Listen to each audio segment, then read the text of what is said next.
Hello, ladies and gents. Good evening.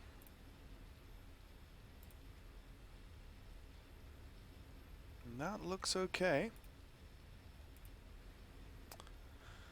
Oh, I've not live streamed in a while.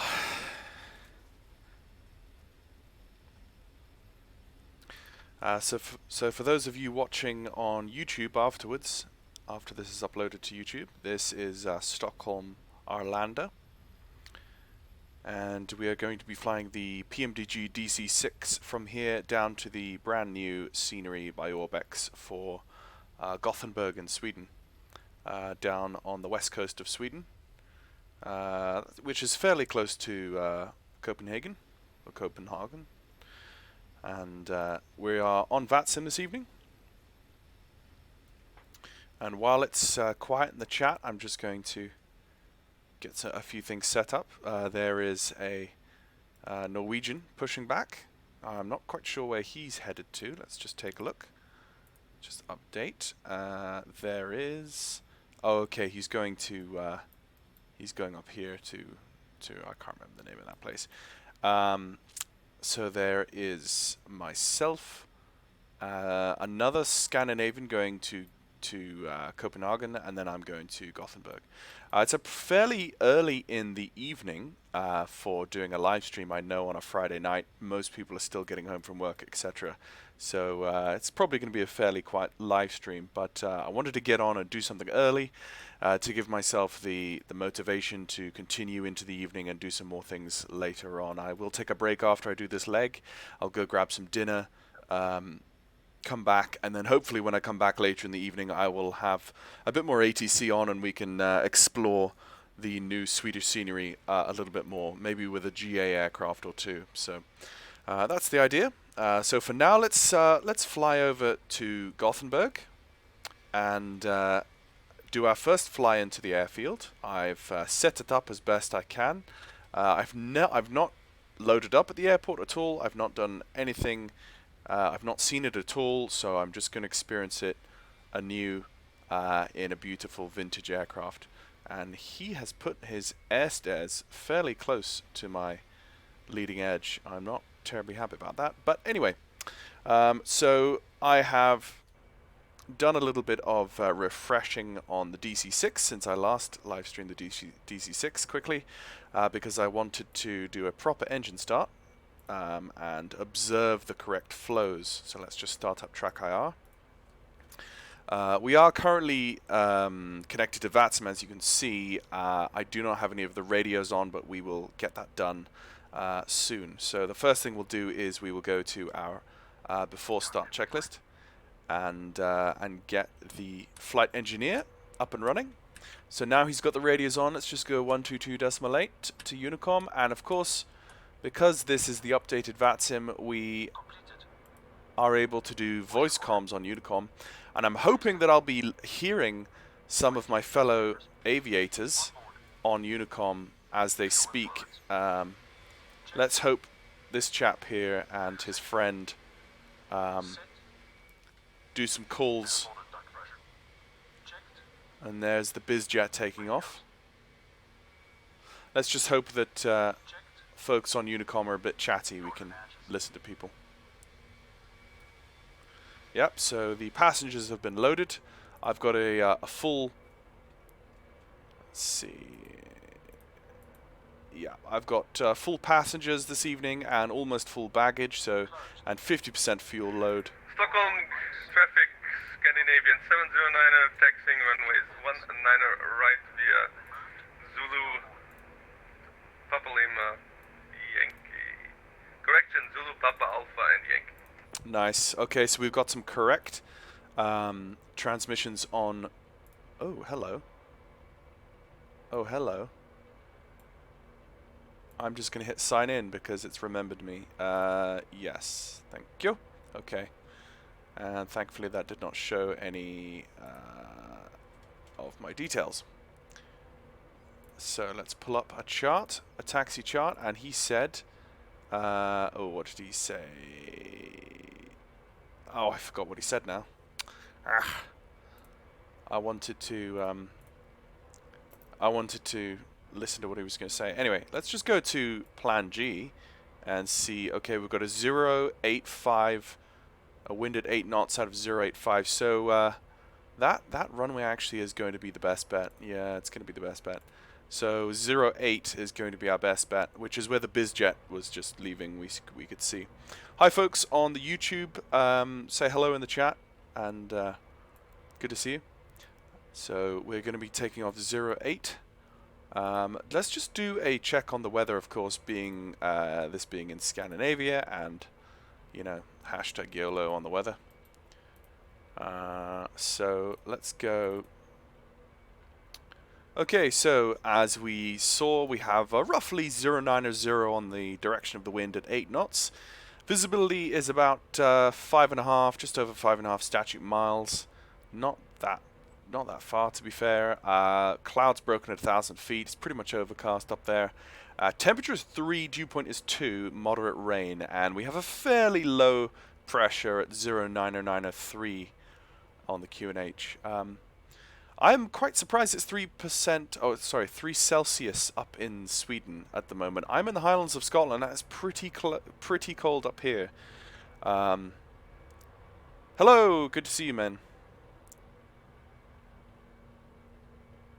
HP Flyboy, good to see you. And then, of course, looking at our destination weather.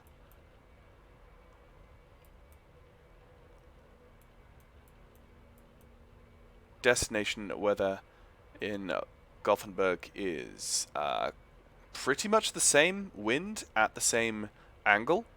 Better visibility, but overcast at 600 feet. And temperature is 2, dew point 1. So quite low temperature, overcast at 600 feet. Gothenburg is very well known for its fog, and that is why they have a Cat 3B runway, ILS Cat 3B. And I've just realized that it looks like my SO jetways are not working, or not loading in properly. Oh, I hope that doesn't. That's probably going to screw up my Gothenburg scenery. We're going to have to pretend that we actually have jetways. I've been waiting for a new Bonanza video. I kind of bought the Bonanza after watching your videos and fell in love. Do you mind content with the Bonanza? You know what, Deed? I will do a Bonanza flight this evening for you. How's that?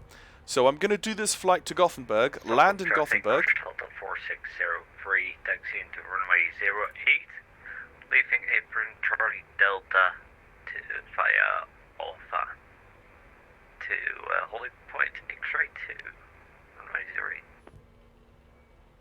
I got that, but I'm not quite sure why he was using runway Alpha. Correction, taxiway Zulu. There you go, thank you. Taxiway Zulu. Alright, so he's going to use Zulu.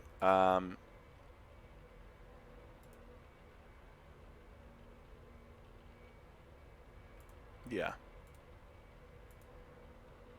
Yeah, so he's going to taxi X-ray 2 using Zulu to X-ray 208. And he's Charlie Delta, I'm Bravo Charlie. So anyway, I was going to say, yeah. So I'm going to fly this flight from here to Gothenburg, land in Gothenburg, close down. I'm going to go run and grab some dinner, have dinner, so that the live stream will finish. I'm going to go grab dinner for half an hour, 45 minutes.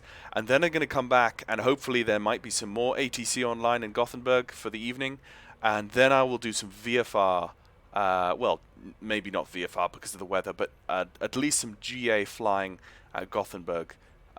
So I will do the Bonanza for you, man. So stick with me later in the evening. You can leave this. All of these live streams are saved on my YouTube channel afterwards as well. So feel free to just leave for the evening and come back and watch this as a YouTube video on my channel later as well. So, okay. Anyway, without much further ado, that's the before start checklist. And okay, so he's got me pretty much ready for my first engine start. And let's just do a double check on the surroundings. We are clear left and right. Let's just make sure that we have the what I'm seeing, that little cart below me. I have fresh engines. I personally have a very, very bad history with screwing the engines of the DC-3. So I'm going to do my best not to do that. I'm hoping that, yeah, I think that little GPU cart will disappear once I get some engine power going. So I'm going to go straight to my engine start checklist. No worries, man. No worries. Good to see you on the stream. Right, so I have a engine start procedure. What we do is we go mags on to begin with, and my first officer has turned number 3 on. The start sequence of the DC-6 is number 3, number 4, number 2, and number 1. So we go 3, 4, 2, 1. We start the inboards first and then follow with the outboard, but we start the right-hand ones first, generally because people, the packs, board from the left-hand side, my left-hand side, guys. So the first officer and the flight engineer have turned on my first mag for me. So after turning on the mag, the next thing we go down is turn on the mixture, and he's turned on number 3 mixture for me there. After that, the next thing we do is we go fuel booster pumps to low, like so, and then we go engage the starter, and at 3 we turn on the primer, and at 12 we turn on the boost, like so.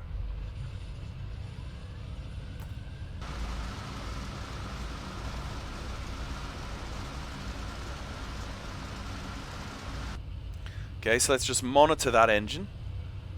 RPM's looking good. T's and P's. Carb air. Cylinder head temperature's looking okay. It's coming up. Water pressure. Oil temperatures. Yeah. Stockholm traffic, North Shuttle 406. Oil pressure's a little bit high. 08. That's probably the extra viscosity due to the low... Let's just bring the RPM down to 1,000 there. Like so. Yeah, that initial high oil pressure is probably the thicker oil running through the system, being forced through the engine with the colder temperature. That's a slightly higher viscosity, therefore probably slightly high pressure. That's my guess. I could be wrong. I usually am wrong. Okay, and the last part of the engine start sequence is just to turn off that boost again. So we have high levels of boost and low. We only need to use low. So next, let's go to number 4, and let's select engine number 4 as well. Let's turn on the boost. Let's turn on the mixture.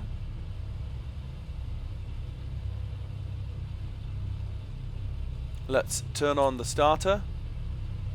3, The primer. 6, 5, And the boost. 12.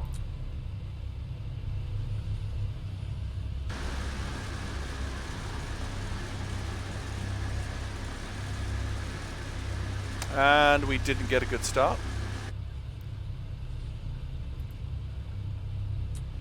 But that's okay. We'll just start it again. Let's turn off the boost.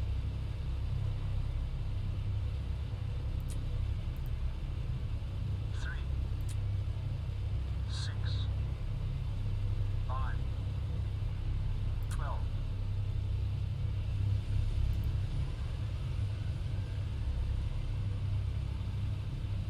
Ah, didn't catch again. No, I did it right.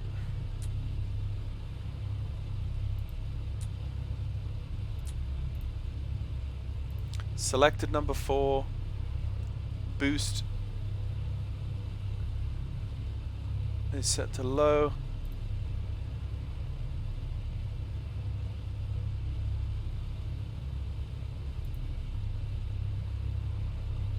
Let's try one more time here. 3, 6, 5, 12.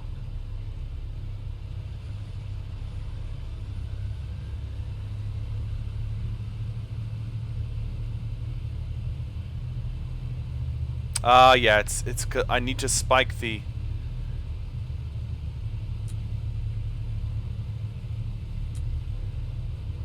Yeah.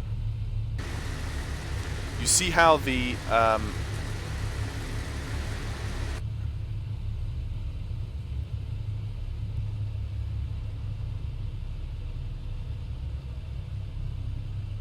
yeah, the overall, all of the throttles, the flight engineer put the throttles a bit higher for that first start, and I brought them down lower to idle at 1,000 RPM. But I have to put them back up to start. The engine needs a little bit more power than that, a little bit more of a fuel flow. Just watching that engine, the RPM of 4 is a bit lower. But again, that is because you see the oil pressure of 4 versus 3 is higher. And that's going to be a bit slower. Once it warms up a bit and the oil pressure comes down and things start to warm up, it will spin freer and quicker. That's my thoughts. Cylinder head temperature's coming up as it heats up. Yeah.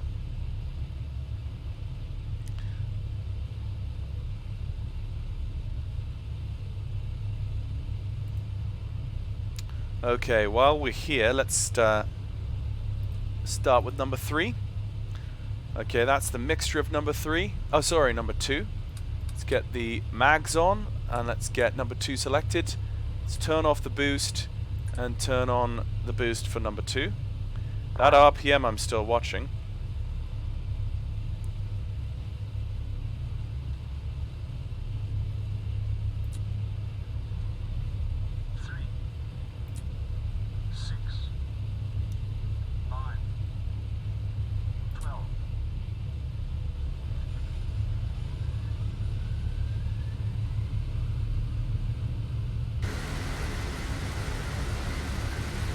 And I think the aircraft is slowly edging forward because of the extra power, even on the chocks or even on the brakes. So my leading edge will probably hit that stairs before we're done.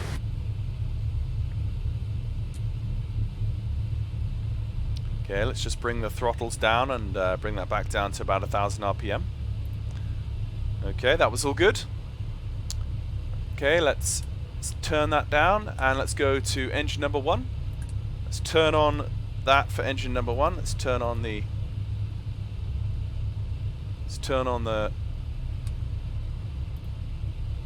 mixture, the mags, the engine selector, the boost. 3, 6, 5, 12.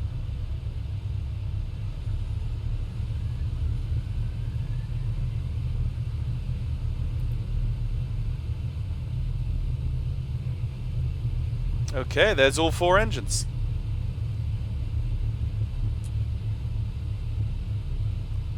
And engine 1 and 2 are close in RPM.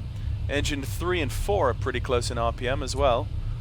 But engines 1 and 2 are a little lower than 3 and 4. I think as they warm up, you see my warmest engine on the cylinder heads is the one that's been running the longest.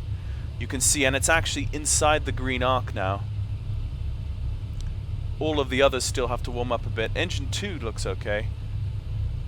But all in all, those are some good starts. So let's go on to the after start checklist. Off and off. I don't know if you guys can hear me okay. I'm just going to turn those engine noises down slightly. Emergency light. So Ground power. Removed. Off to start.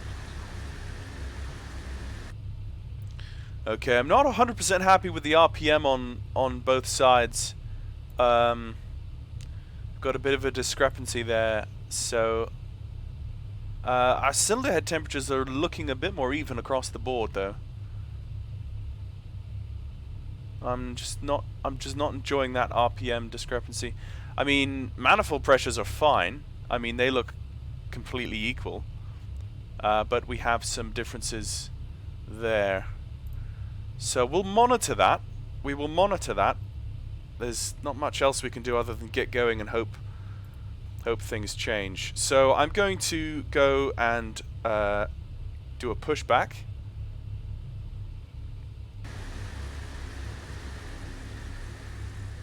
So just to check, we're going to be pushing back from 3.6, gate 3.6, and everything looks to be okay at the moment. We've got another aircraft there. My goodness.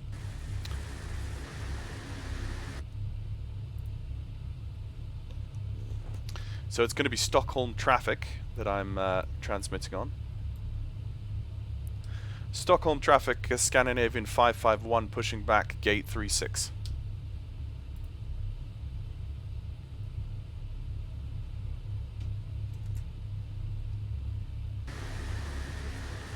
Okay, there's the pushback. So while the temperature's 2 degrees, I don't feel I really need the engine anti-ice at the moment, the prop de-ice. But the second we spool up and we start getting lower manifold pressures, I'm going to start bringing in the carb de-icers, because at low manifold, at low temperature with a much lower manifold, we'll start getting carb ice, and it is a bit misty around. So, hello, Friedrich. Good to see you. Good to see you, sir.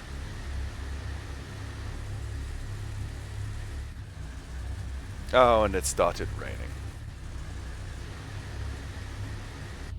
Oh, excuse me, the one thing we should have turned on is... Oh no, our first officer and engineer have put on the beacon light for us. Okay. I forget that I've got a dynamic cockpit crew going on here. Okay, and let's put on the parking brake. And we are ready for our... Not before takeoff checklist yet, though, yet. We are ready for our taxi. So our taxi here is going to be, let's just see what's going on here. Okay, that's me, that's fine. Our taxi is going to be from apron Bravo Charlie, using via Zulu to X-ray 2, runway 08. Stockholm traffic, Scandinavian 551, ready for taxi from apron Bravo Charlie via Zulu to X-ray 2, holding point for runway 08 departure. Departure to the west. Okay, so that's my taxi call given. Let's just make sure that we have... we've got our landing lights... yeah, so landing lights, the lamps are on, the positions are there. We do have daylight with us, so that's fine as well. Let's go off with the brakes. And... just smoothly bring up the throttles, and we can see the RPMs have now evened themselves out across both sides, so that's good to see. Just easing that up, getting the baby rolling, and turning nicely. There we go.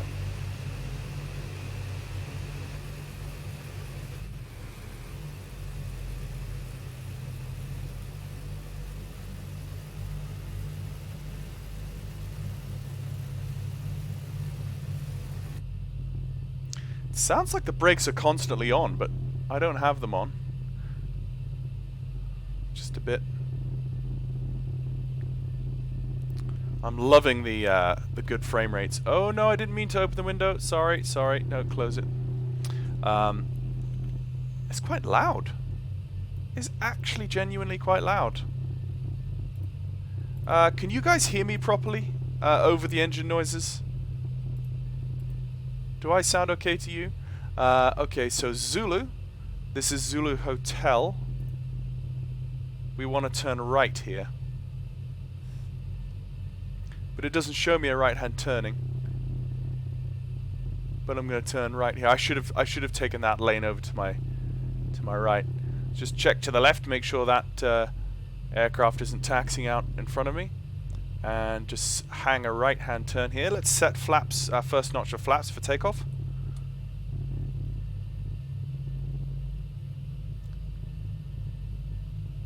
There we go. So as you can see here, if you go down the flaps, we've got flaps 10 degrees. And we have gained a little bit of speed here in the taxi. Beautiful scenery. And there's another Norwegian aircraft getting ready to take off. It genuinely sounds like my brakes are on constantly, but like whenever my brakes are down, it flashes in the bottom left-hand corner of the screen, and whenever I'm not touching my brakes at all, the red sign disappears. So I'm just going to put that down to the noise of the add-on. Okay, so our first VOR is going to be Aros, without coming off the taxiway, thank you, which is going to be 112.8.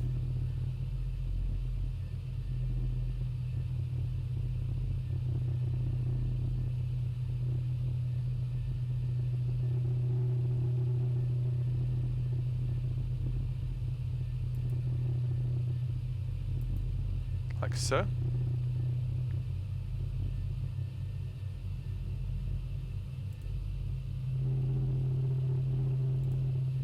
Okay, we're going to make a turn up to there.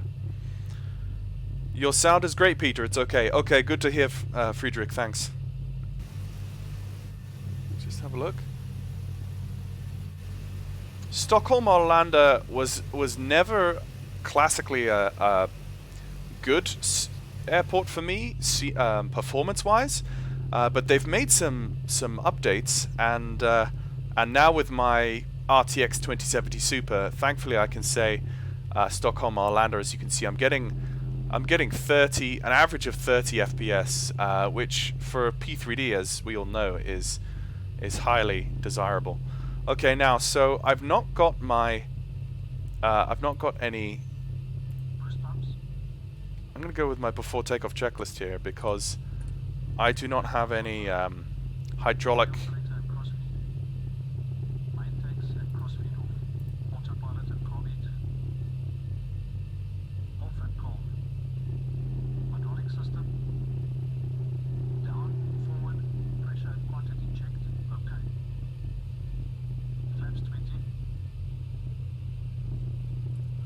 Okay, he just checked my.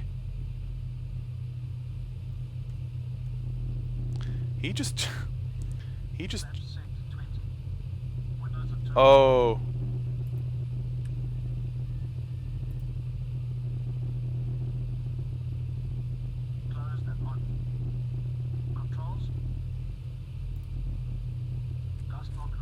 There you go, Gus. Thank you. That was part of the checklist. I was getting a bit crazy there for a second.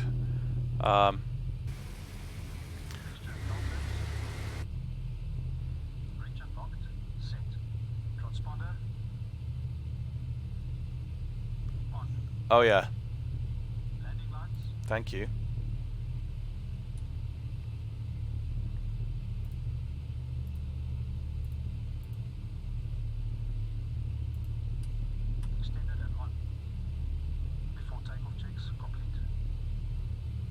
I like how the whole panel is vibrating there. Okay, we're ready for takeoff. What I'm going to do is just double check that no one is inbound anytime soon. Okay, he's coming in at 12,000 feet, so I should be fine, should be clear. So what I'm going to do is go across the runway threshold now, and then we will get ready for the before takeoff checklist, or the takeoff checklist, I should say. He's put the cabin heater on for me, that's good. Other things I'm going to want is the position is going to go from steady to flash. So let's just Scandinavian 551 at Stockholm, moving across the threshold onto runway 08, and departure intentions are to the west. That was my transmission, so just revving up now a little bit to get the baby. Sorry, not the baby. Get the lady. I should call her lady. He started taxiing without giving any calls on ATC, so boo. Boo to you, sir. Yeah, we're all good. we are all good. And our initial heading is 261. So let's just set that on.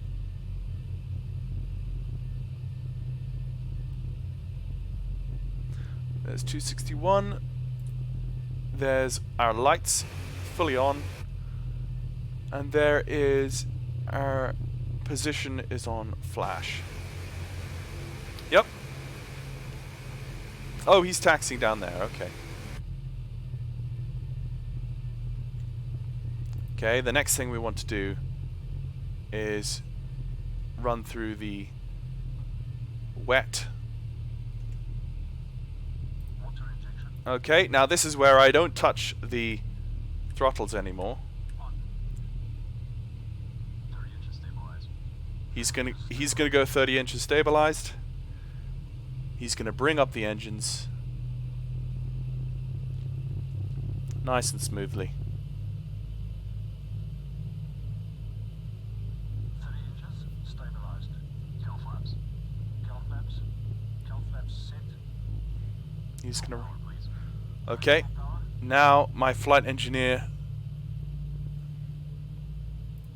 who should be sitting there, is going full power.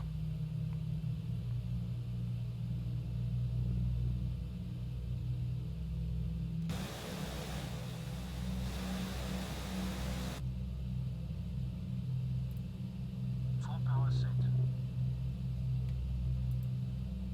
Full power is set. And brakes released. Okay, this is where things get fun.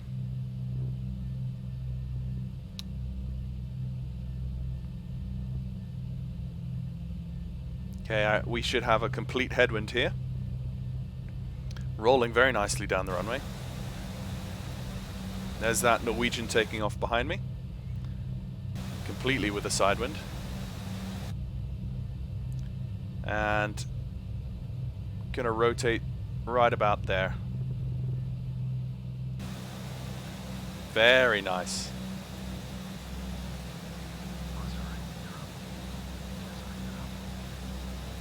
They bring up the gear for me. All I have to worry about is flying the aircraft at this point. Got 1,000 feet per minute ascent rate here, just while we gain a little bit of altitude in the initial climb. Also just going to do some trimming.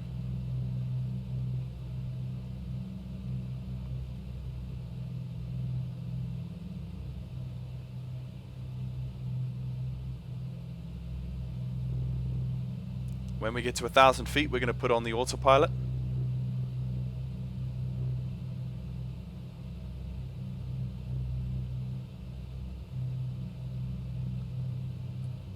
And bring the flaps down. Very smooth aircraft. Okay, before we go into complete IMC here, Flaps up. Flaps going up. on with the gyro pilot. Meteor power. Setting meteor power 48 inches, 2600 RPM. Okay.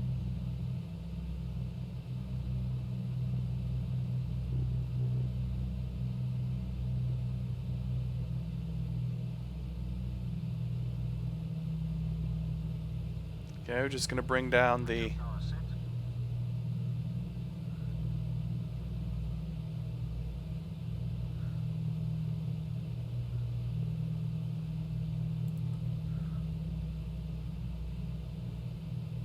autopilot is on. Let's just bring the nose down. There you go, and flaps up completely. That's what we want.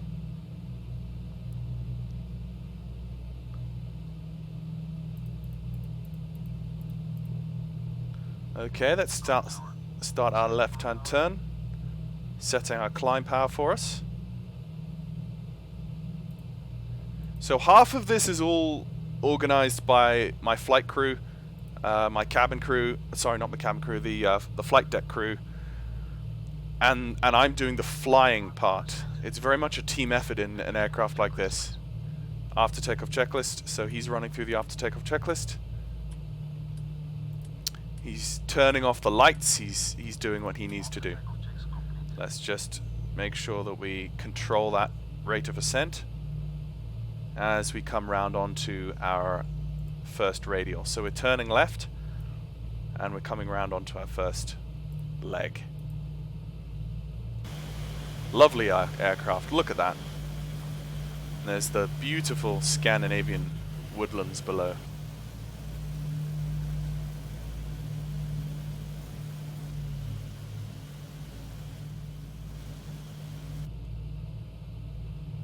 So we keep coming round, and we'll be coming round to see that that thinner needle, the single needle. We're going to come round to that single needle, and as we continue climbing, coming up through 3,000 feet, we're going to be going flight level 100.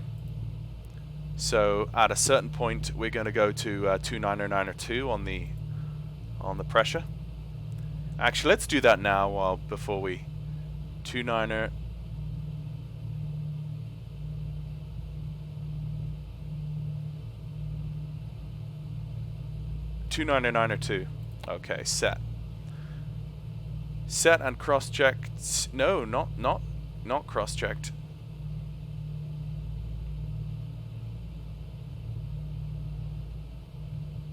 Okay, set and cross-check, passing 4,100 now. Okay. Okay, just almost coming onto that needle now, but we're going to need to overshoot that needle slightly because we want to get back on... Ooh, what did I click? Oh, crap.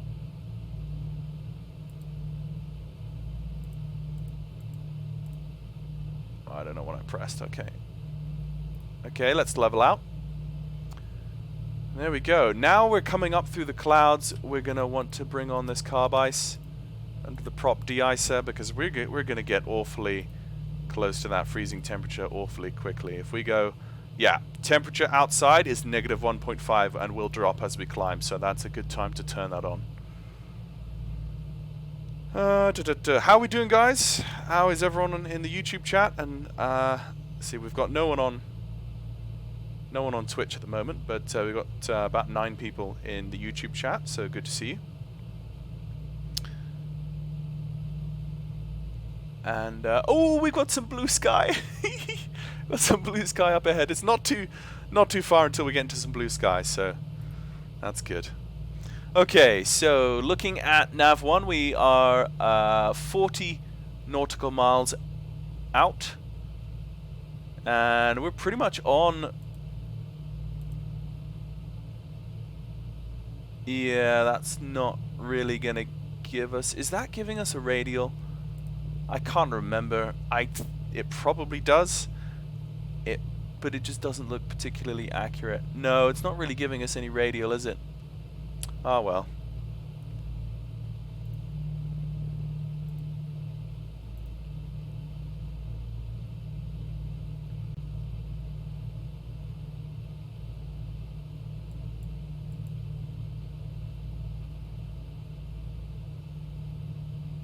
Huh. Okay. Anyway, let's flatten out a little bit more. We don't need 1,000 feet per minute at the moment. I would favor airspeed over climb rate at the moment. At least until we get above these clouds. Yeah, beautiful. Look at that, just breaking through the cloud layer now. And I'm flying in kind of morning time. I'm not using real world time because I would like to actually see some of Gothenburg when I get there. So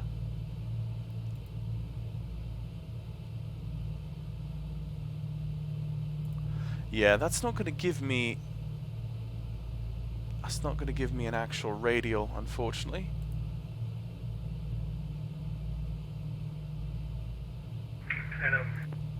Kilo 17 Charlie, Stockholm traffic localizer established on runway 19 right. Very good, thank you.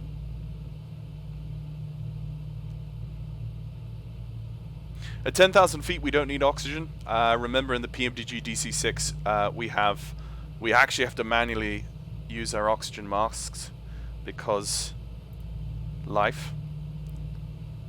So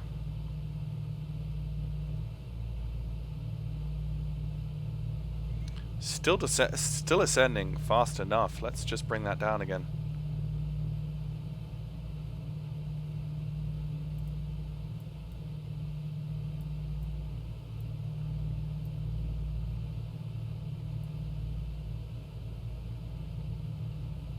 .23 knot sidewind now.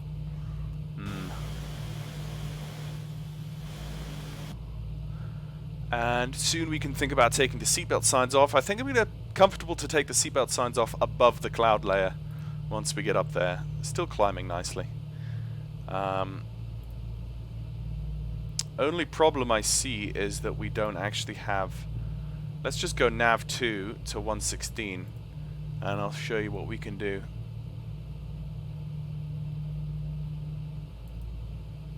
Okay, with nav 2 on 116 you should see the second navigation needle swing around.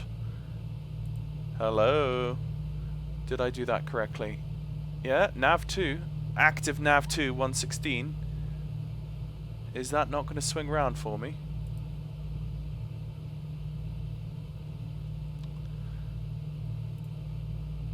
Did I read that right? Stockholm, Arlanda, 116 megahertz, yeah?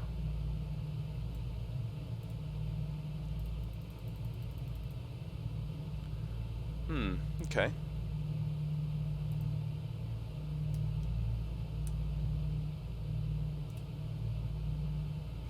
Do you prefer the DC-10 or the A2A Constellation? Or the DC-6, you mean? I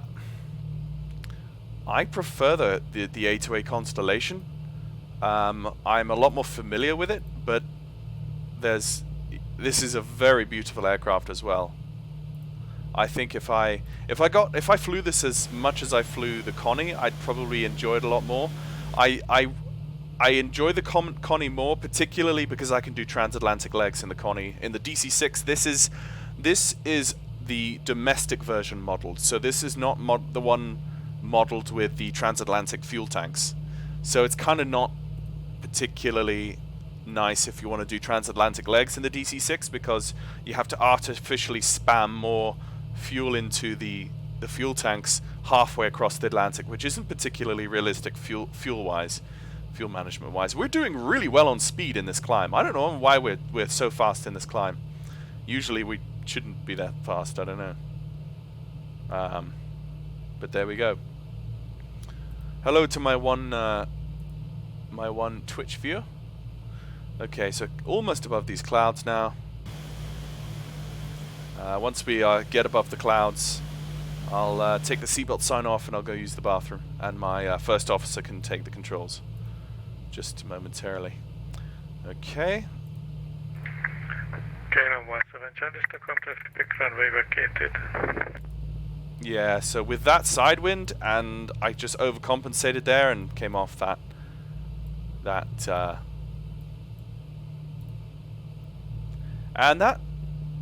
secondary nav needle really isn't doing me any favors. It's not wanting to move for me, which makes me wonder. I think I might be just maybe the Arlanda Stockholm VOR isn't modeled in the sim. I don't know. Let's just go set VOR frequency on nav 2 using that. No, that's still yeah. Oh, there we go. 116. Did I do that wrong? Oh, okay. I must have put in 110.6 instead of 116. Okay, now that we have the two VORs, logged in on our nav needles, once those two nav needles match up perfectly, then we'll know we're on the radial. That's the only way we actually have. Okay, coming up to flight level 100, we're going to set on our altitude hold fairly soon, and we're going to just flatten out that climb rate because we're still climbing like a homesick angel here. Let's just bring that down. Once we climb another 100 feet, we are going to go from the takeoff wet phase into the cruise phase once we hit 100.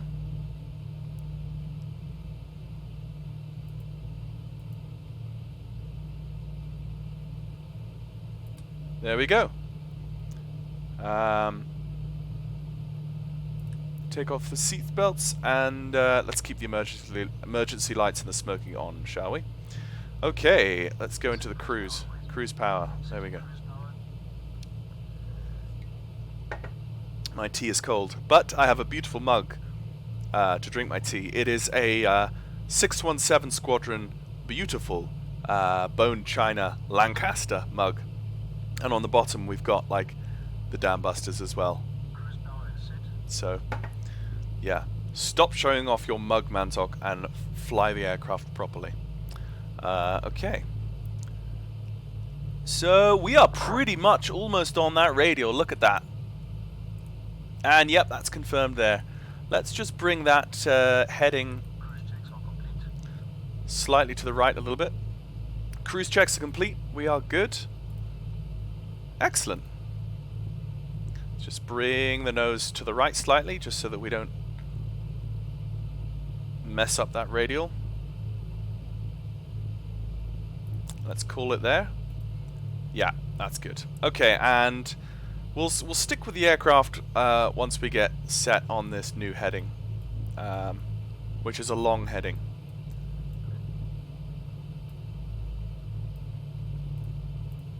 Okay, up at roughly 10,000 feet there, that's fine. Excuse me. And, yeah, no ATC on at the moment apart from Gothenburg Tower, which will be nice as we come in. Lights off. We're still kind of clipping the moisture up here in this cloud layer. We're not quite above the clouds yet. So, I'm gonna actually, from flight level 100, I'm actually going to continue the climb.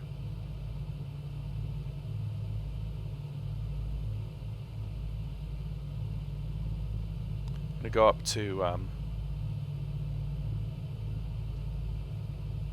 go up to one extra 2,000 feet. So that would be a good idea. There we go. Okay, we're going to climb an extra. We're going to go up to 1,200 feet, and because we're up above 10,000, let's go don the oxygen. And just by pressing that button, don or remove oxygen, we have donned our oxygen masks. I'm putting faith in that, and it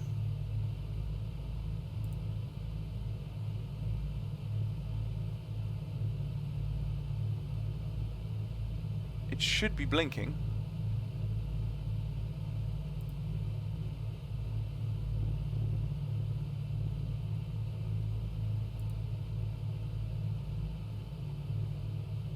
That click would have turned it off, so I'm going to turn it on another time there. Okay. So 500 feet up.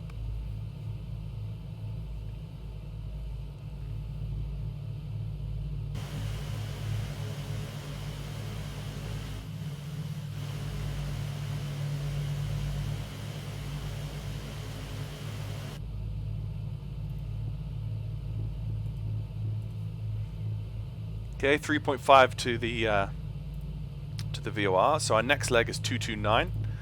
So at this point, let's just start leisurely turning. And on our nav 1, we're going to put 17.5.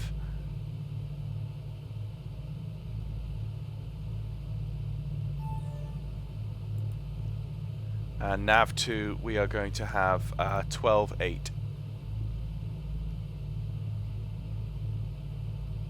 Like so. And those are our new headings. Those are our new needles. Okay, so that secondary needle is going to swing behind us, and that single needle there is going to be our new heading.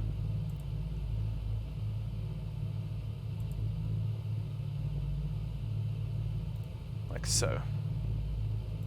And because of our crosswind, I'm going to knock in a few more degrees here.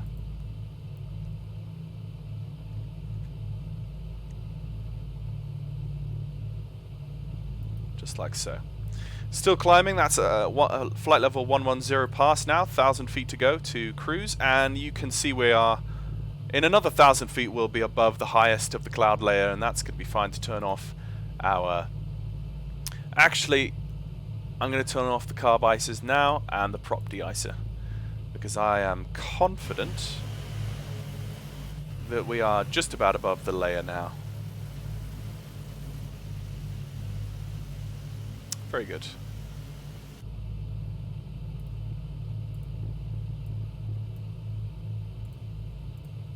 And Project Fly is going to be updated to V4 fairly soon. That's going to be a nice update. And it doesn't look like we're actually going to see anything for the entire flight. I hope that we see something in Stockholm, but I have a feeling at 600 broken and we're not really going to see anything at all, so who knows. Okay, let's just see. Everything seems to be going well on the stream.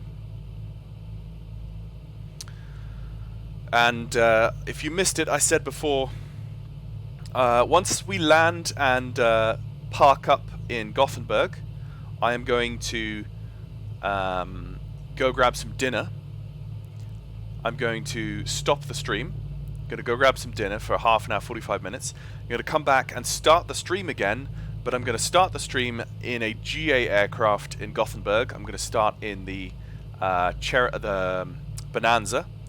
I'm going to fly the 8-way Bonanza around the Gothenburg scenery, do some touch and goes just to get a feel for Gothenburg, and hopefully do so without crashing in CMI or IMC. That's what I meant. CMI, IMC, Instrument Meteorological Conditions. That's what I meant. Everything's going okay.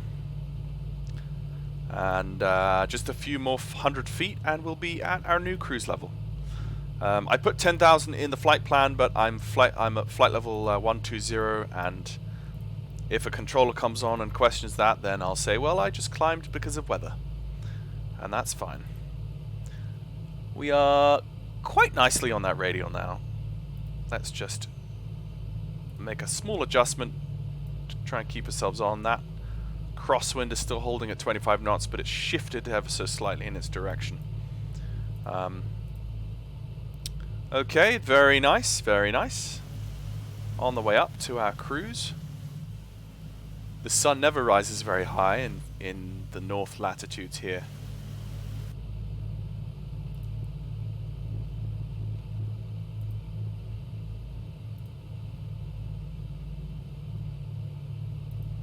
These high northern latitudes.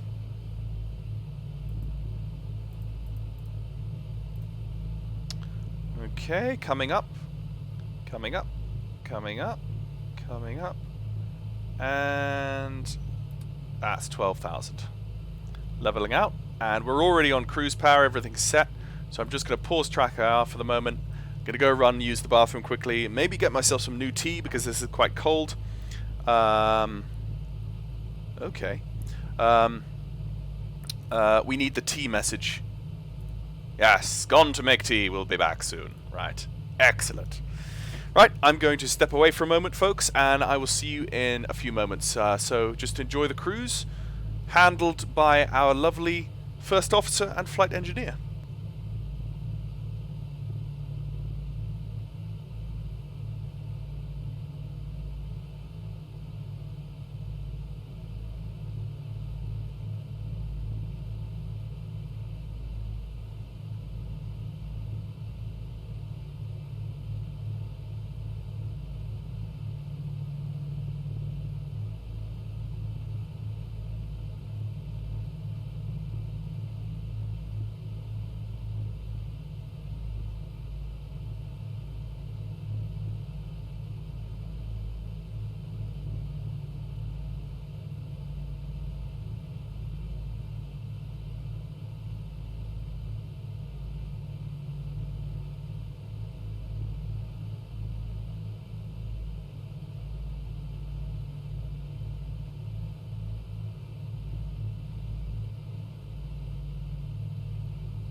Alright.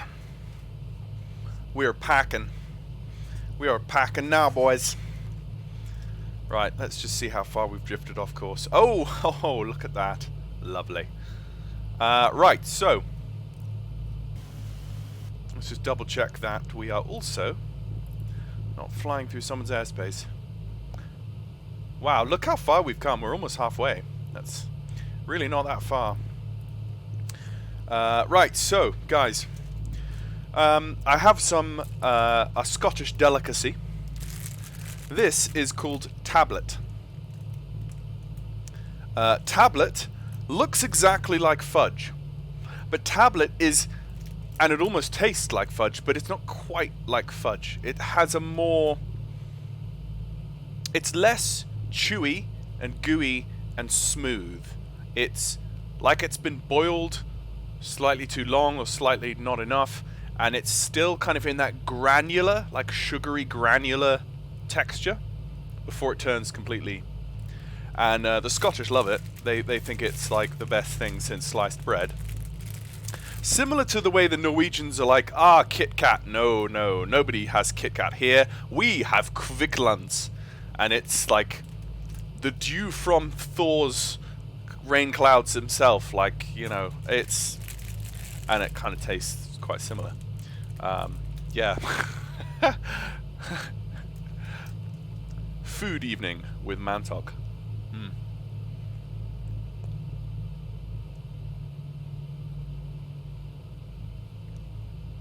It is actually tasty, though.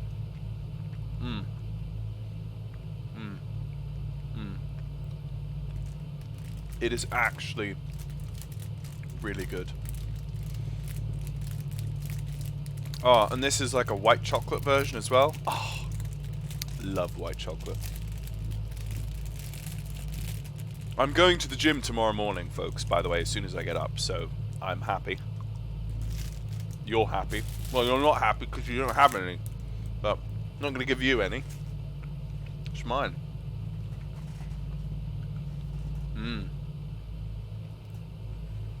Oh, I'm back. Excellent.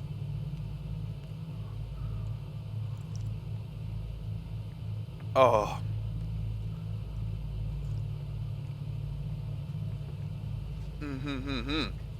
Oh, yeah.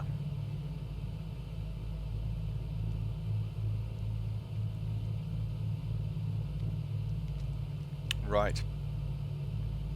Let's text my Norwegian friend.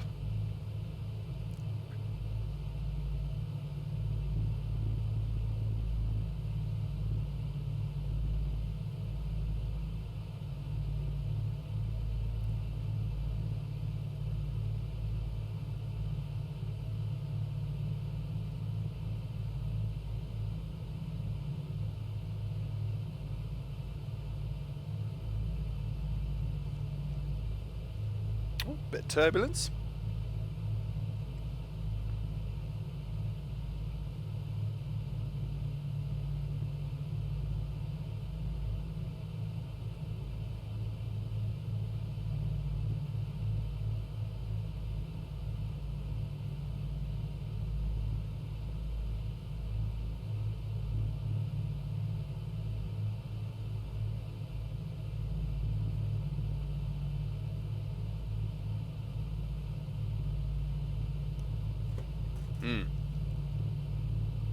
Oh, that's tasty. And it leaves a great taste in your mouth. Hello, Jan.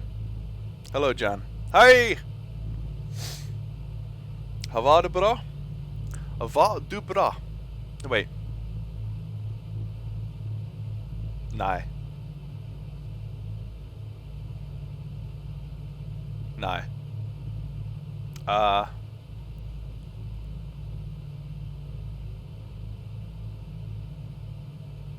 How is it going?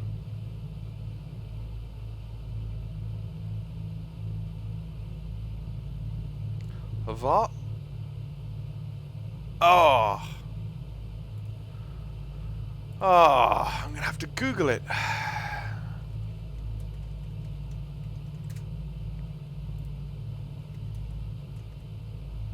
Vordon Gorda. That's it. Vordon Gorda. Hvordan går det? Something like that. Oh, he's in Copenhagen. Ah, about to fly. That's true. Time move. Yes.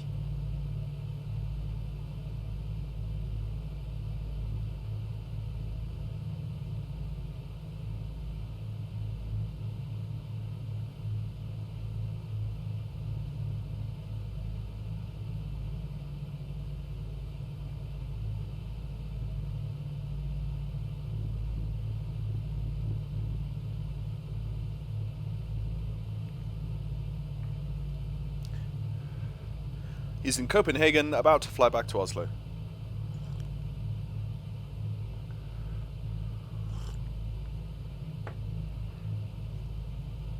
Just double check our. Oh yes, I can see we've drifted off course. Yeah, just an ever so slightly.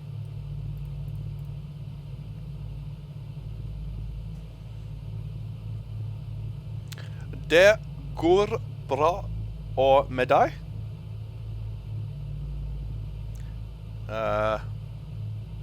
Hang on, before I veer off course. Now, let me interpret that without actually looking it up. Det går bra. It goes well, and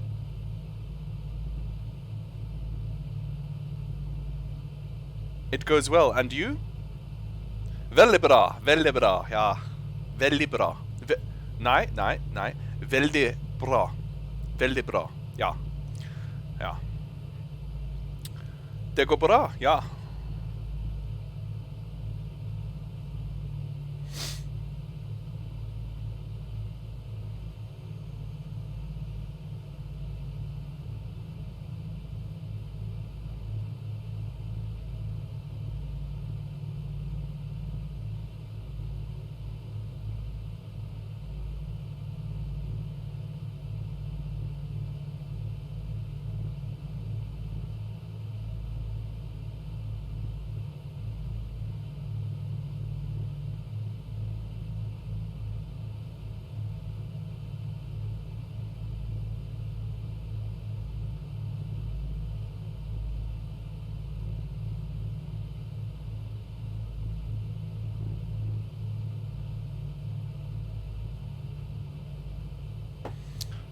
Correct.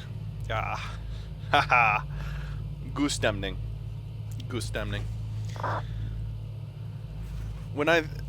If you were to describe this live stream, Jan, god stämning is just what comes to your mind.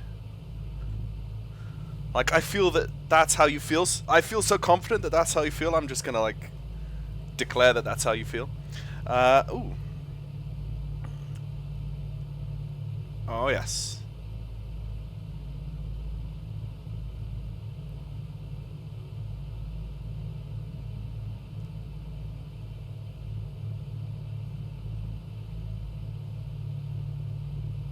He's not flying with much fuel there.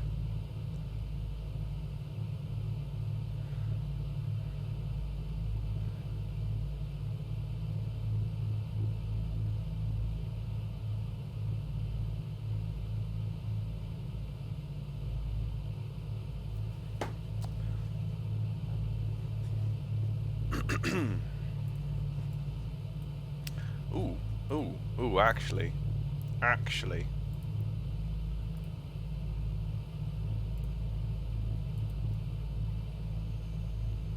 Ooh, we can actually see out the window. Ooh, look at that. It's nice. There's no snow though. Like, it's December. I'm sure there should be some snow. I came to Scandinavia for snow.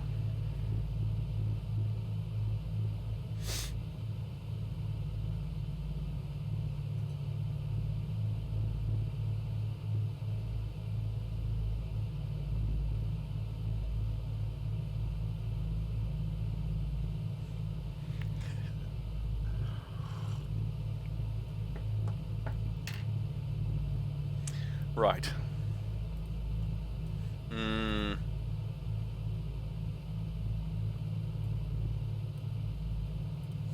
Okay, what do we got? What do we got?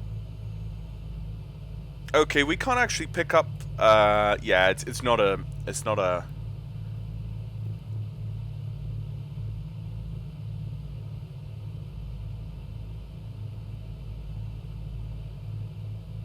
It's not a VOR with a DME function, which is why we can't get range-based data off that. But that's fine. We could actually get range-based data from nav2, which is 76 nautical miles outbound. And if that whole leg is going to be 162 nautical miles, then we're almost halfway. Love the DC-6 but can't watch your stream right now. Could you let the stream video online so I can watch it on demand next days? Yes, Ralph, you can totally watch this as a YouTube video on my YouTube channel whenever you like. As soon as I finished the live stream, it gets saved onto my YouTube channel like a normal YouTube video. So, yep, no worries, mate. I will catch you later.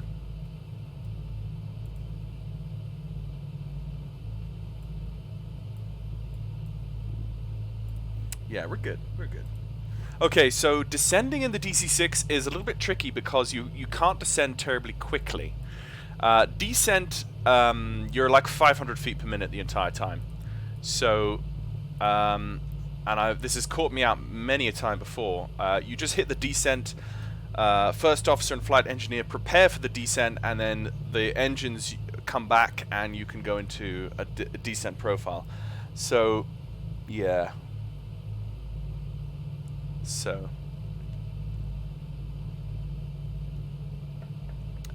tasty. Oh, isn't it lovely when everything on the live stream just works? I just log on, click a few buttons, flip a few switches, and we're live. Like, that's what flight sim is all about. There's so much to flight simming that's all about, oh, this isn't compatible, that isn't compatible, this doesn't work, that doesn't work, you have to reinstall this, and troubleshoot this and this, and I just... There's so much to flight simming that's not about flying, that when it comes down to actually the amount of time you spend maintaining a flight sim, with all of the add-ons that I have, it's a bit ridiculous. So, I wonder how MS 2020 is going to be with the add-on integration. Is it going to be like a Steam platform style where you just buy your third-party modules and they are completely taken care of within the Microsoft Flight Simulator app system? I don't know. That would be lovely. We'll see. And it's up to MS 2020 and the third-party developer to make it sure it works all the time, not you. But there we go. I think something like that should be easily doable. And they'd be crazy not to set it up that way. So yeah, we are getting a few shots down through the clouds here, so it's not all bad. It's just a nice, quiet winter stretch across Scandinavia.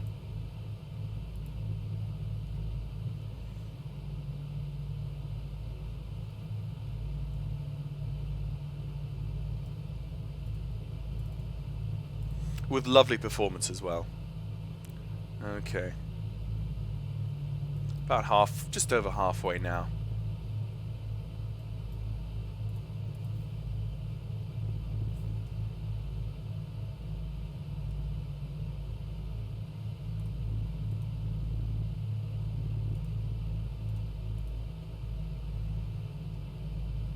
Performance is lovely with the new graphics card and everything. I've really been in... Where did I put my... Oh, there it is. I really shouldn't be eating this before dinner. But anyway. It's what you can do when you're single and you live alone. Do what you want.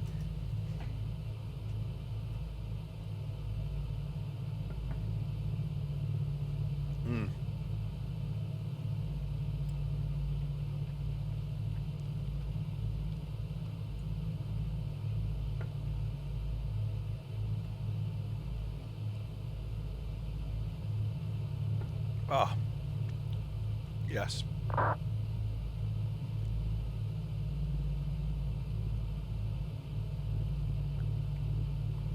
Hmm.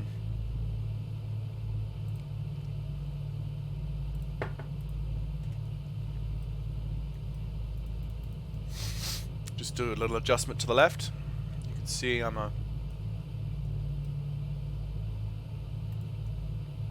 like so. Everything's okay, just double checking. We got seatbelt signs are off, beacon is on, flashing strobes, carbs are off, prop de-ice is off. We're gonna have to turn those on, of course, coming down through the cloud layer. Let's just double check our outside air temperature. Currently is -13. With the wind chill, that would be cold. That would be cold.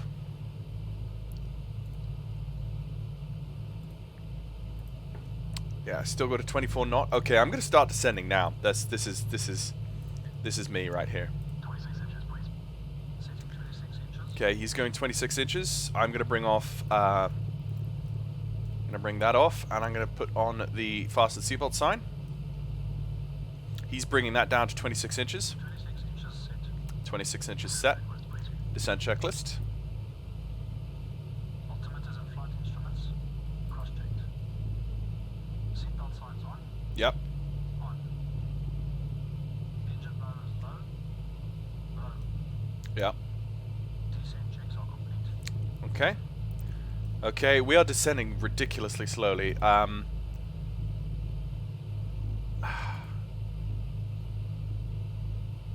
We might have to do a holding pattern. Yeah, we're really gonna have to do. Let's just check our QDM range and bearing. 77 nautical miles. We're definitely gonna have probably if we don't make it steeper than that. So essentially, with the PMDG DC-6 engines, I screw them up really badly most of the time. But you see how they're green at the moment? That means there's nothing wrong with them. They're fine. But I swear, by the time I land, they will be amber. And I have no idea why. I believe what the most important thing to do with the DC-6 engines is not... I have to get this right. Your manifold pressure... Your manifold pressure should never be lower than your RPM. So if I want to pull my manifold pressure right back to descend, I also need to pull my RPM back to the equal amount that my manifold pressure is. So if my manifold pressure is 25, then I need to bring... So what I'm going to do is I'm going to go off descent, like that, and hope that that didn't destroy anything. And as...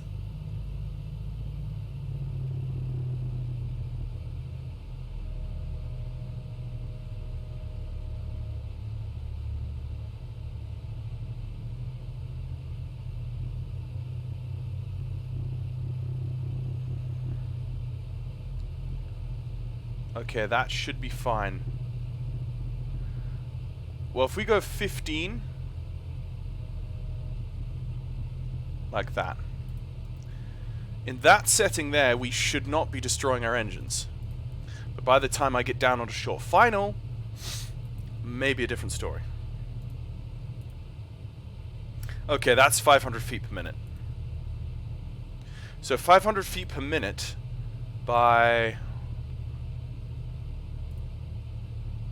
it's about 70 nautical miles.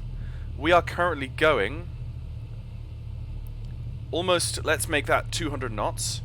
200 knots in an hour. Half an hour, 20, that's about 20 minutes. So with 20 minutes, so that's 2 minutes to make...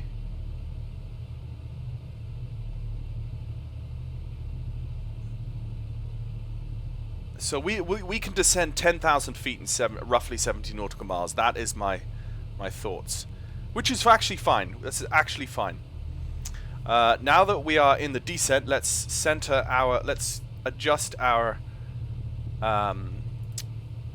barometric pressure to the local QNH, which I did, just hit by hitting B. And you can see we're at 10,000. So we should have, at this descent rate, we should have enough distance to be able to descend to at least 3,000 feet for the end of the localizer. These are my thoughts. Okay, so just double checking, making sure that my RPM, no, making sure that my manifold is not lower than my RPM.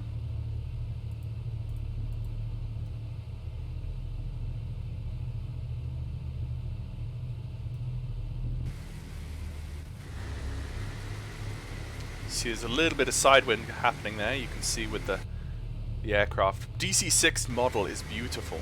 The modeling on the internals and external is exquisite. And once they PBR this, it's gonna be even better. It almost doesn't need PBR. I think the texturing and the light reflectivity is almost good enough not to be PBR'd. I have a feeling though, I'm not sure how much. Well, the thing is you don't know how much developers are going to put into developing for P3D version 4 anymore because of Microsoft 2020. So it's a bit sad, really. I'm not quite sure. I'm almost down to about 750 in the descent. That's going to be nice.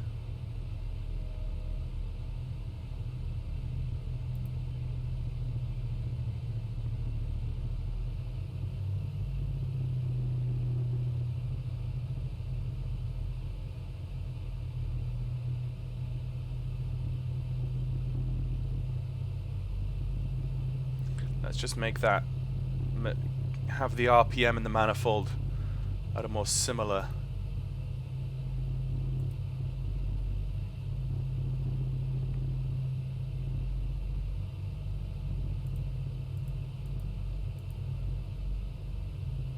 Realistic carb icing is on. Okay. Right, so with the outside air temperature still well below zero, -6, and just about starting to come back into these cloud layers, I'm going to turn on the carb icing again and the prop de-ice. Coming down through 8,000 feet.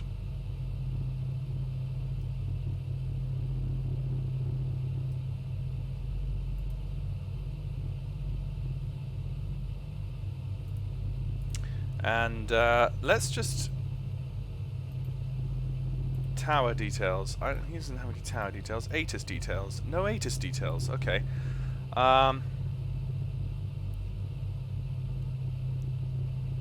See, he's coming in from the south. It looks like, maybe? Is that right?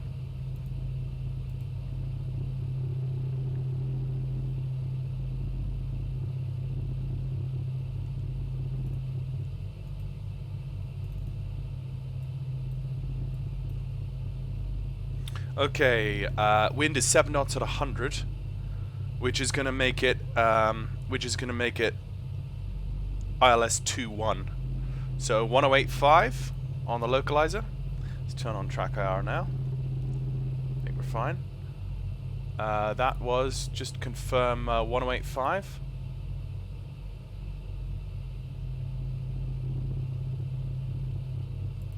Like so. And the localizer for that is 205.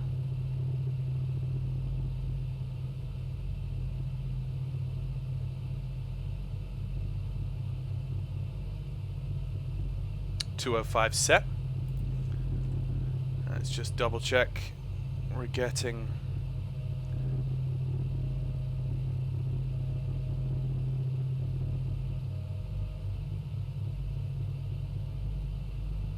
okay. Yeah, coming down through there now.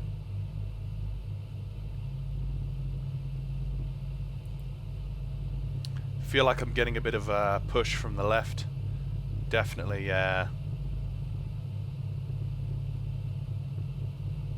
I don't know if that's going to be a straight in approach on that ILS. I might actually jog to the west and then come back. Although I am coming down through 7,000 feet and we do have 44 nautical miles to the end of the ILS. Actually, I should be fine. I think I timed that just right. I think it's going to be just fine.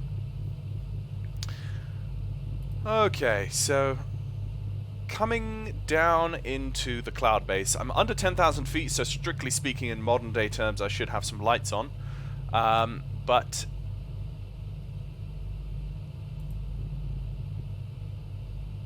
position control and lamps.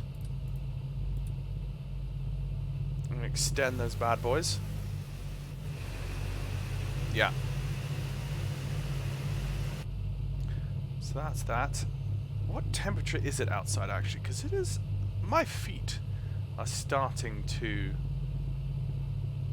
Come on. Oh, fine.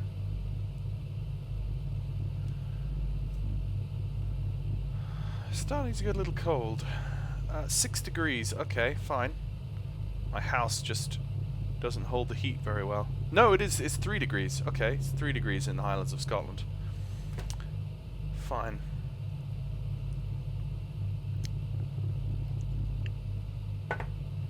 Coming down through 6,500 feet.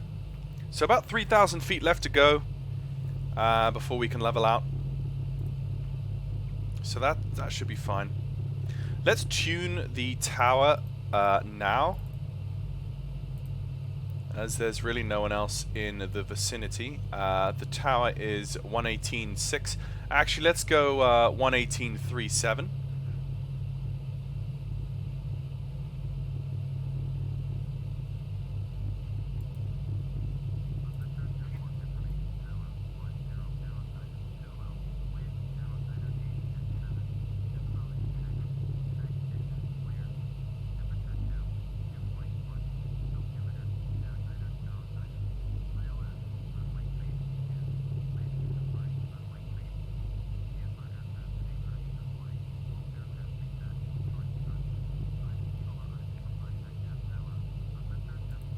It says runway 3 in use, and to me, okay, 110.3.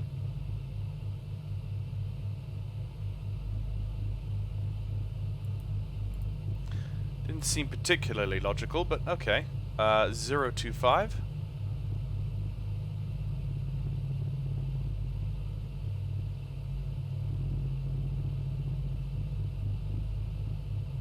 Set, 025 set. Okay, we're happy with that. Let's set the secondary as 14.6.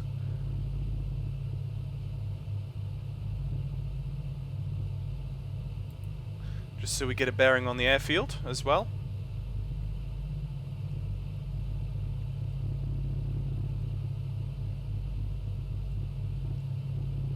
Coming down through 5,500 feet.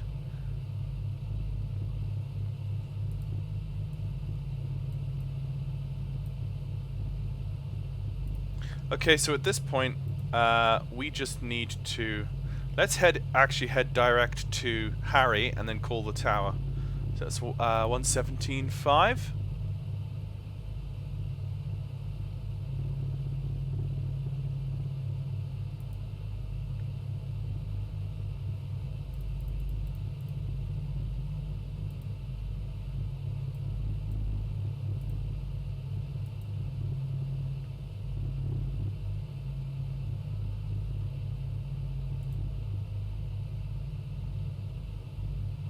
Okay, let's just double check those engines. Yeah, they're all green at the moment. But you never know. You never know what's going to happen.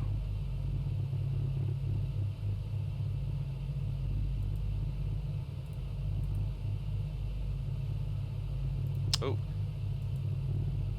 Ah.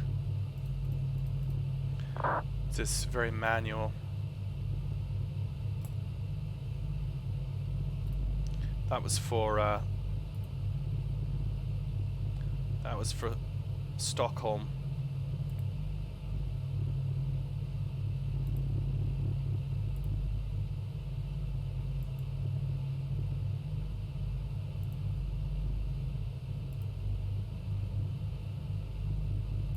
Just watching that needle. I went a bit too far on that turn. I'll call it there. Down through 5,000 feet into the clouds. Probably not going to see anything other than clouds now until we're on short final, which is scary because I haven't done a fully IMC approach in the DC-6 in a long time. This is going to be fun, especially with ATC control. Single ignition, airfoil heater master. Turn that on as well.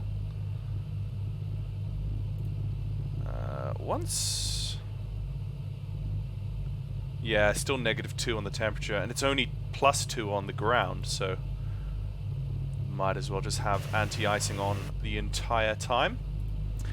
Coming down through 4,500 feet now, we're going to definitely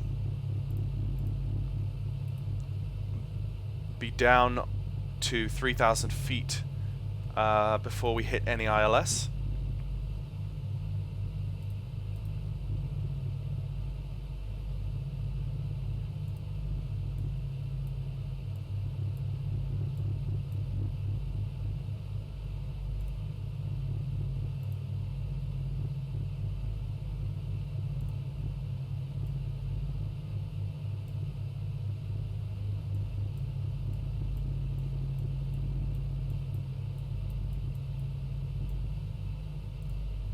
Okay, let's see if I can call tower.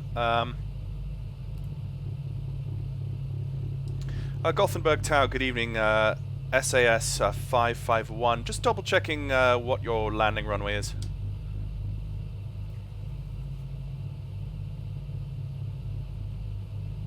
Oh, why am I still on? Okay. Duh. Why am I still? SSG Tower 118.6.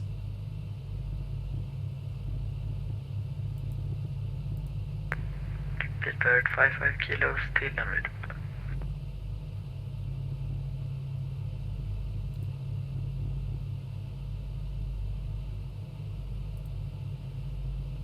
Gothenburg Tower, good evening. Scandinavian 551. Just double checking your landing runway. Is that 03? It's now 551, that's correct. Thanks. Okay. So he has confirmed us on the landing runway. I'm going to basically do a downwind leg, as it were, making sure I don't get any closer to his airspace than Harry, and then roll it around and come in and contact him again whenever we're ready for that final approach. Hey Bradley, good to see you. Catching it live. Yep, good to see you, man. Yeah, we're just coming into the brand new not Stockholm, the brand new ORBX Gothenburg. So coming down, it's about 700 feet until we level out onto our final approach altitude.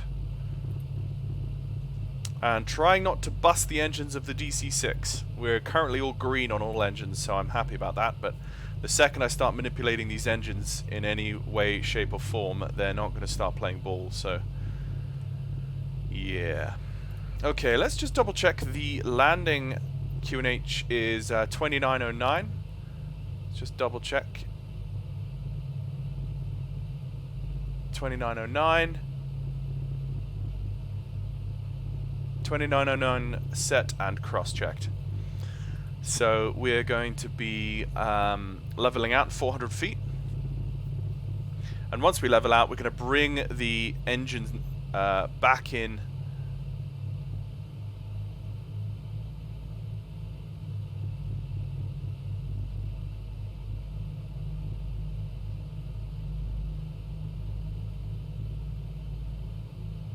So if I remember this again, as you reduce, so as you reduce manifold, the manifold cannot be lower than the RPM. Yeah, that's the most important thing. The manifold cannot be lower than the RPM. That's apparently what screws the engine, in my experience. So Oh shoot, that's a little bit high. Hello.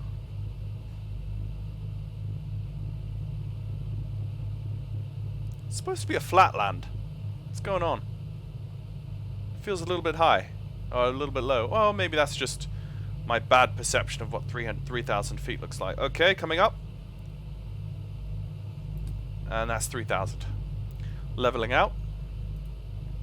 And as we level out, I'm just going to bring the manifold pressure up to maybe 25, 26, 27 for the moment. And we'll just watch the speed. And we'll keep the RPM at about 21. I don't mind it being at 20 to 21. And we've got the rain, so it's a good thing we've got our anti-ice on, because we're probably still negative. Let's just double check. On our outside air temperature. Yeah, well, just above freezing, but it's freezing. It's basically freezing.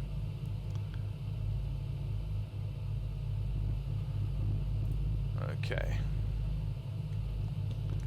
So 03. Let's just double check my landing data. 110.3 on the localizer. That's 110.3 set in nav1 set. Double checked, and loc is 025 set. Okay, so in the flight phase, we are in the in-range phase. So let's Cooling turbine. hit that. Normal. Fuel booster pumps. Okay, he's taking control of the On low. Fuel tank selectors. Mains on. he's taking control of the throttles and the RPM now. Down. No smoking signs. On. Yeah. Okay. Checks complete. Speed is still good. We're holding that fine.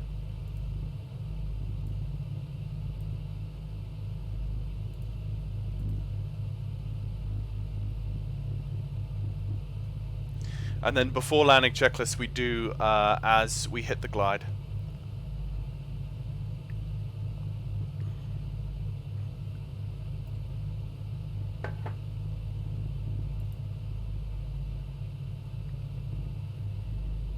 I'm actually a little bit scared, but also looking forward to not screwing this up.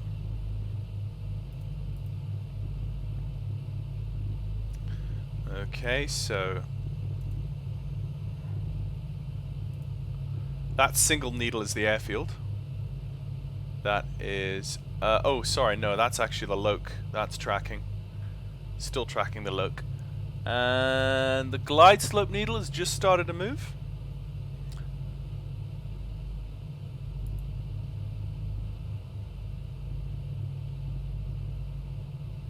I love it when the performance is good.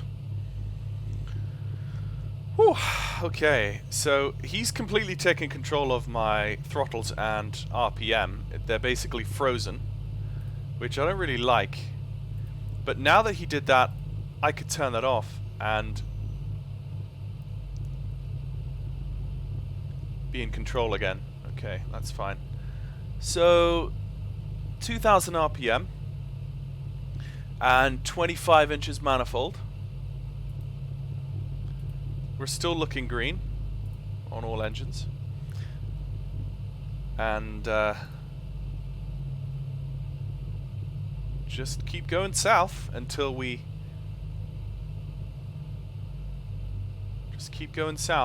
hit that that corner, and then we come around for the ILS. We don't want to get blown into his airspace, so we just make sure that we give that enough space. I love it that the DC-6 has an altitude hold feature. It's really helpful. The Constellation doesn't. It doesn't have any altitude hold feature at all. The Landvetter Tower, very good evening. Ryanair 8 Romeo Echo, established localizer, ILS runway 03. has he now? Ryanair 8 Oh, Romeo yes, he Echo, has. Landvetter Tower, good evening. Runway 03, clear to land, wind 100 degrees, 7 knots. Clear to land runway 03, Ryanair 8 Romeo Echo. What is that landing? That 100 at 7. Yeah, that's gonna be okay. That'll be easily manageable. But the wind is not my primary concern. The wind, it's going to be the visibility and handling the aircraft and not having the engines die. Managing the aircraft and the way the aircraft flies and what it's used to. Or what I'm not used to it, really, so. Okay, so there's some frozen lakes. Yeah, and there's some snow. Thank you. We didn't seem to have any snow in our lander. Not quite sure what to feel about that.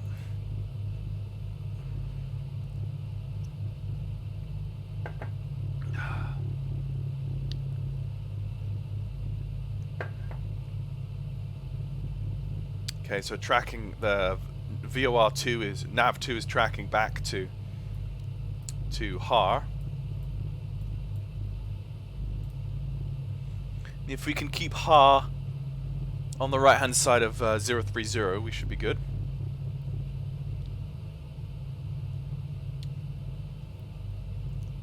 Just getting a visual reference for that.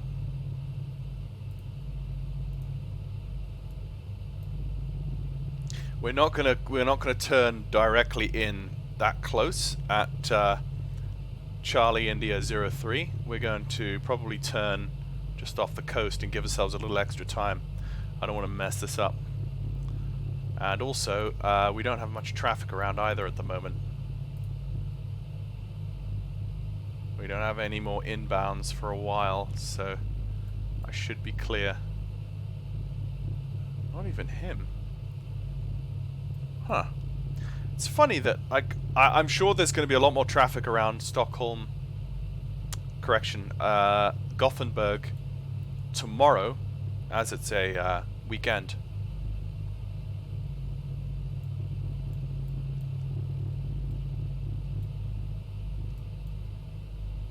We should be fine. Once you get used to the DC-6, it is a beautiful aircraft for regional stuff. I'm definitely very happy to use the DC-6 for regional stuff and the Constellation for international long-haul trips, because the fuel tanks on the Constellation are just beastly. And when you get that 100-knot tailwind eastbound across the Atlantic, you can do LaGuardia to Heathrow in like 7-8 hours, which actually is very good. It's like you're up to like 400 and I think my fastest ground speed eastbound the other day in the Constellation was about 420 knots, which when you think about it, that's actually not that far away from what modern airliners fly at, so that was nice. Especially in the winter, you get some very strong winds. But when we turn onto our base leg, we're going to get that 17-knot tailwind, which isn't going to feel nice. But, you know, it is what it is.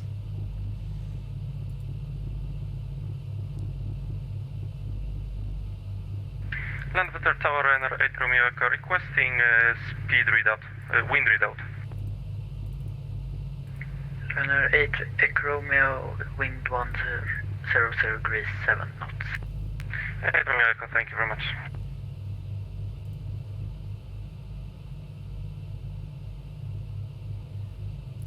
Lots of fuel. We're all good.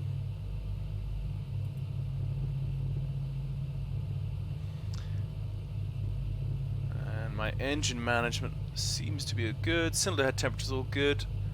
Water pressure's good. Carb, air is fine.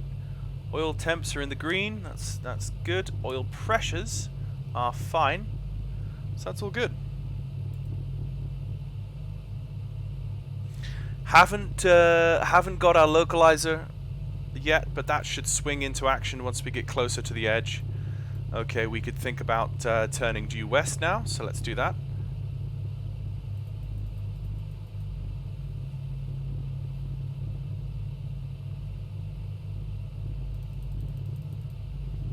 Let's make that a pretty hefty right-hand turn there.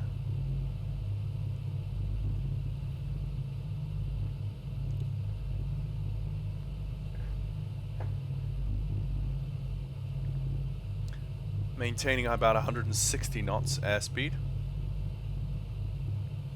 Like, 160 knots is the final approach speed for a Boeing 737.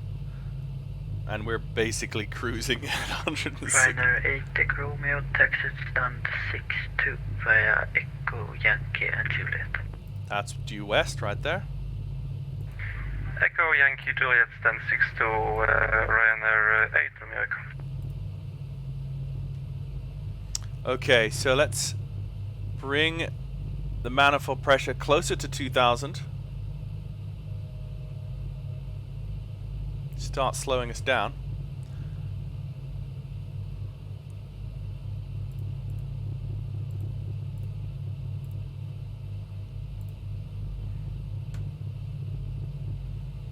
And watch. Oh.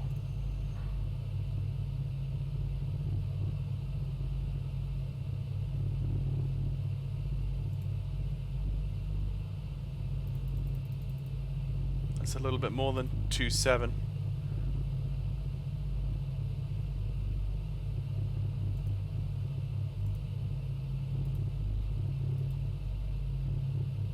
There we go, let's call it there. Right, this is where it gets awkward, folks.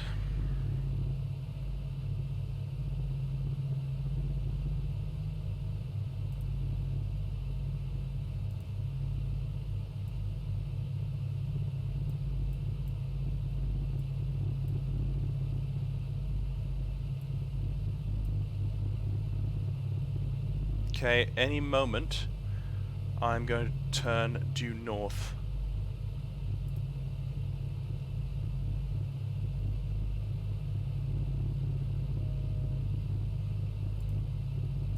Yeah.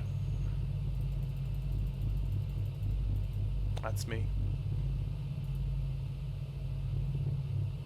Down to 140 knots. I could bring in first notch of flaps.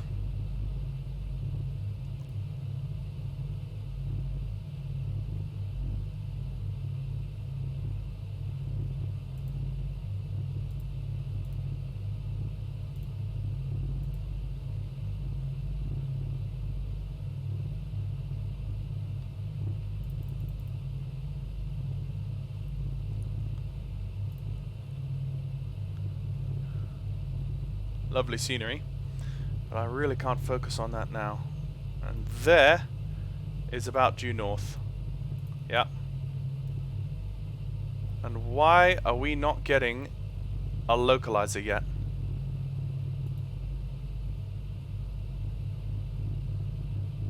Oh, come on.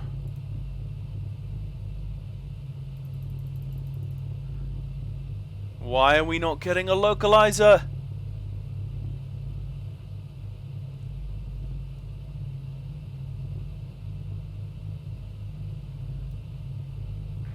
Landvetter Tower Ryanair 8 Romeo Echo stand 62 on blocks. Thank you very much. We'll be going back to Gdańsk in 25 minutes. So if you'll be there, hear you soon. If not, have a great night. Bye-bye. And Ryanair 8 Echo Romeo, I will be close by then. Yeah, thank you for flying and have a good night. Bye-bye. Thank you very much. Good night. Bye-bye. Crap. Oh, crap. Why is that not local? That's gone very wrong.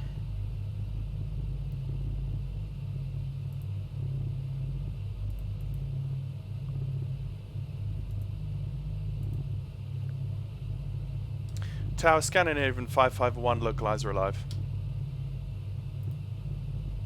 Scandinavian 551, Landvetter Tower, good evening. Runway 03, clear to land, wind 100 degrees, 7 knots. Clear to land, runway 03, Scandinavian 551, thanks. Okay, this is not good. For some reason, unbeknownst to me,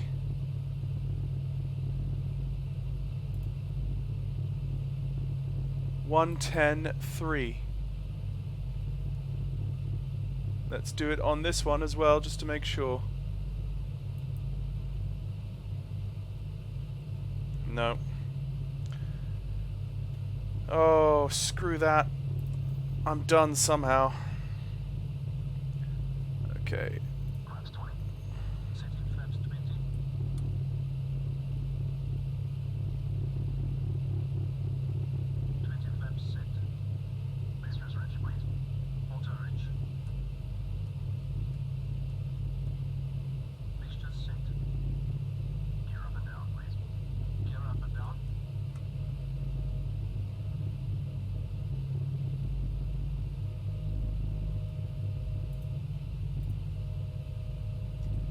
Okay, I need to hold 003. And I need to start descending. Gear down and locked. 3 greens. Routes. 2400 RPM.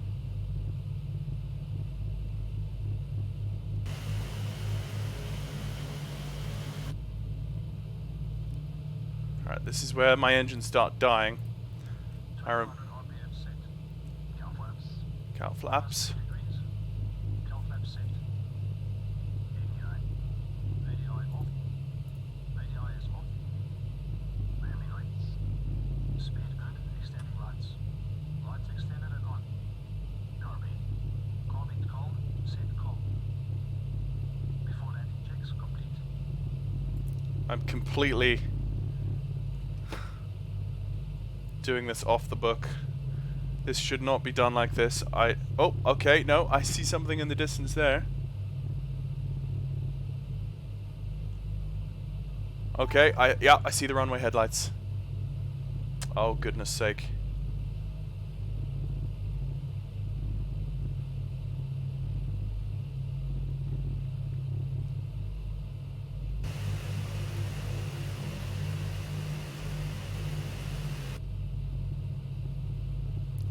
I'm gonna have to go around. I'm gonna have to go around. Oh no!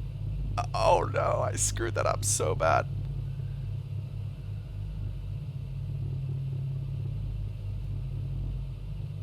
Unless I... No. Oh, this is so what you should never ever... This is just not even realistic at this point. But it's VATSIM, so... Lovely scenery, though.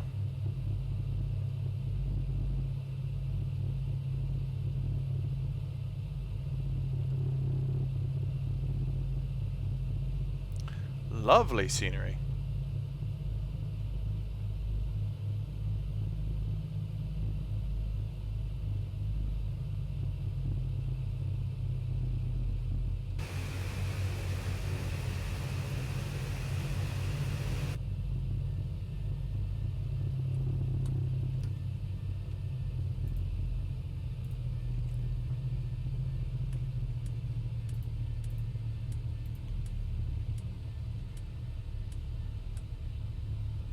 Okay, frame rates at 20 FPS.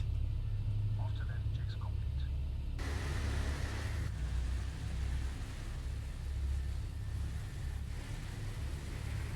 Scanner 551 Charlie is approved. Charlie, Scandinavian 551, thank you.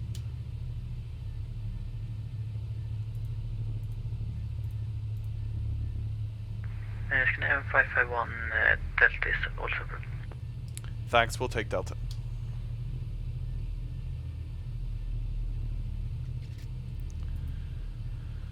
Okay guys, that is textbook what you should never do in a DC-6, but somehow I managed it. 551 taxi stand 41 Delta Yankee Lima. Taxi Yankee Lima stand 45, Scandinavian 551.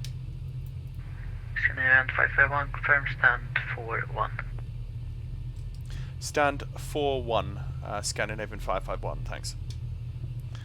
Okay. Off with the position lights. And off with those lights there.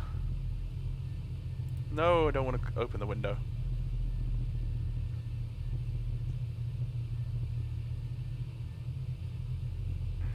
All stations, towers now closing, so have a good evening. Oh, well that was fortunate. If I did a go around, he would have probably... Okay. Okay, there is Yankee Lima.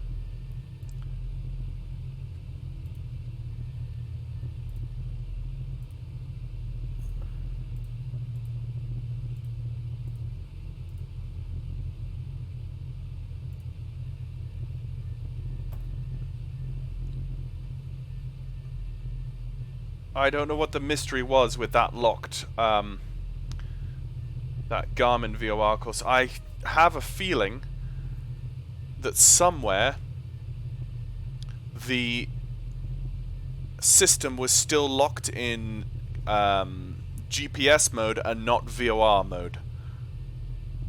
This is beautiful scenery, and it's so smooth on the FPS, and it looks so beautiful. I'm looking forward to flying in and out of here so often.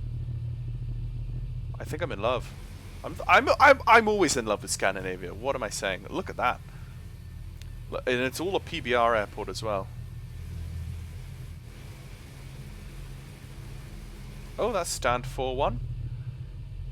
He's giving that to me there, right there.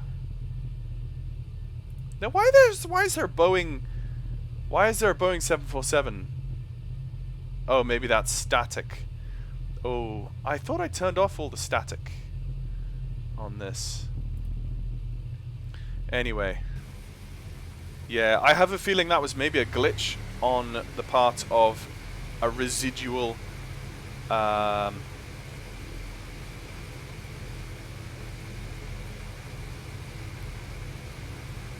and then we go parking checklist.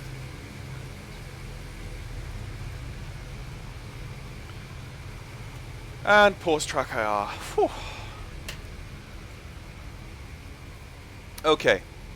So, lesson. Never, ever, ever.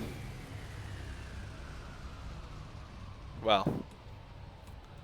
Yeah. Never take off in the DC-6 without a working nav1 radial needle and localizer needle and glide slope needle. Because that will happen. Let's just go double check. Let's go have a look at this. Is this actually someone? Or is this? Yeah, this is actually... This is a VATSIM pilot. Maybe he just logged on and wanted to see what it was like and just chose a 747. There's a Ryanair there. This is a nice airport. This is a really nice airport. And does it look like the... Yeah. So for some reason my SODE jetways are not working and they're not actually showing up and loading. So it kind of screws up each parking stand. I'm going to stop the stream for dinner now, and hopefully when I come back... Why is there a fence there?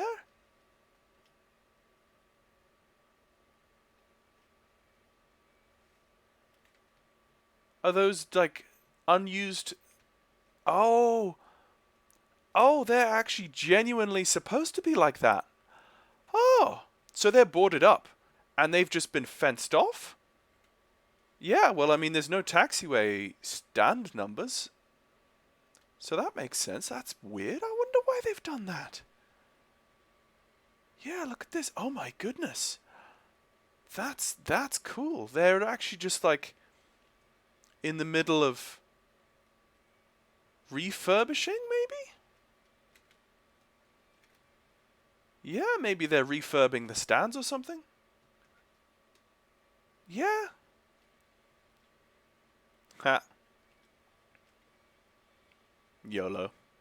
Yeah, maybe they're refurbishing the stands. Yeah, it's like there's a patch of snow over there on that side. Yeah, that's really cool. Is that... Yeah, that's static. Those are two static jets. I cannot wait to fly in and out of this airport more. And it looks beautiful with the snow heaps in the winter. Oh wow. Well, I enjoyed that. I didn't enjoy getting screwed up on the approach. Let's just go back into the cockpit.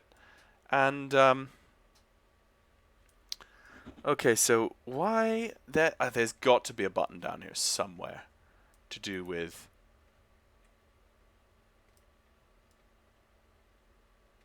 I think I know what it I think I know what it is.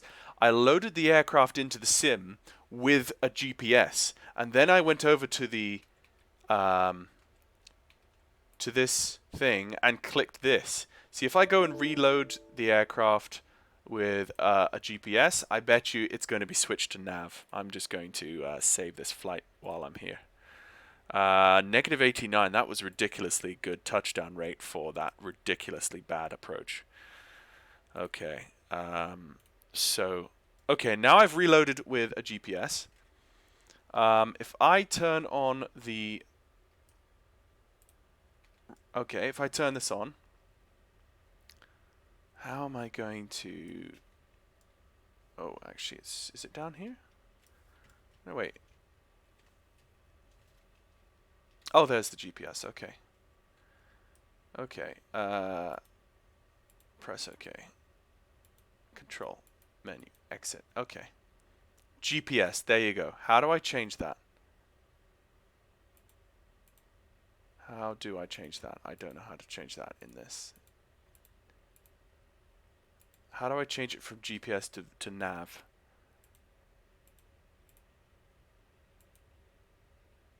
No, I don't want to select approach.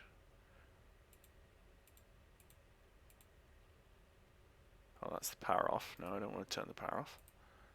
Oh, no, I don't want to do that either.